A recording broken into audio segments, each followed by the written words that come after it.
Hello అందరికీ sweet shop స్టైల్లో perfect కొలతలతో మడత కాజాని ఎలా సింపుల్గా చేసుకోవాలో చూపిస్తాను.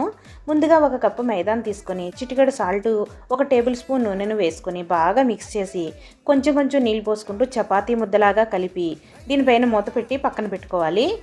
ఇప్పుడు 1 కప్పు పంచదార కడాయిలో వేసి అరకప్పు నీళ్లను పోసుకుని పంచదార కరిగే వరకు కలుపుతూ ఉండాలి. ఇందులో ఉంటే కొంచెం కుంకుమ పువ్వు వేయండి, ఇది ఆప్షనల్ అండి. 1/2 స్పూన్ ఇలాచీ పొడి వేయండి. కొంచెం జిగురుపాకం వచ్చిన తర్వాత స్టవ్ ఆఫ్ చేసేయండి. ఇప్పుడు కలిపెట్టుకున్న పిండిని బాగా కలిపి పొడవుగా చేసుకుని ఒకే సైజు బాల్స్ వచ్చేలా కట్ చేసుకోండి. వీటిని ఉండలుగా చేసుకుని పక్కన పెట్టుకోండి. ఇప్పుడు ఒక చిన్న బౌల్ తీసుకుని 1 టేబుల్ స్పూన్ నూనె వేసి 1 టేబుల్ స్పూన్ మైదాను వేసుకుని బాగా కలిపి పక్కన పెట్టుకోండి. మైదా పిండి ఉండను తీసుకుని రోటీలాగా రుద్దుకొని పక్కన పెట్టుకోండి. ఇలా అన్ని ఉండలను చేసేసుకుని పక్కన పెట్టుకోండి.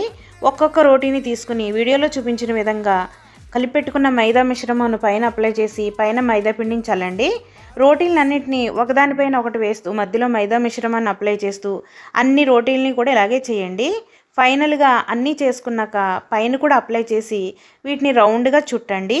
వీడియోలో చూపించిన విధంగా చుట్టండి. ఇప్పుడు చివరిలో నీటితో తడిపి చుట్టేయండి. సమానంగా ముక్కలుగా కట్ చేసుకొని వీటిని కొంచెం వత్తాలండి. ఇలాగే అన్నీ ఒత్తి పక్కన పెట్టుకోండి. స్టవ్ వెలిగించి కడాయి పెట్టి డీప్ ఫ్రైకి సరిపడా ఆయిల్ వేసి అది కొంచెం లో ఫ్లేమ్లో ఉండగానే ఇవన్నీ వేసి లో ఫ్లేమ్లోనే వీటిని ఫ్రై చేసుకోవాలండి. హై ఫ్లేమ్లో అయితే లోపల ఫ్రై అవ్వదండి. గోల్డెన్ కలర్ వచ్చే వరకు కూడా ఫ్రై చేసుకుని వీటినన్నిటినీ తీసేసి పాకంలో వేసుకొని ఒక 20 నిమిషాలు ఉంచిన తర్వాత సర్వ్ చేసేసుకోండి. జ్యూసీగా ఎంతో రుచిగా ఉండే మడత కాజాని మీరు కూడా ట్రై చేయండి. నచ్చితే లైక్ చేయండి. ప్లీజ్ సబ్స్క్రైబ్ చేయండి.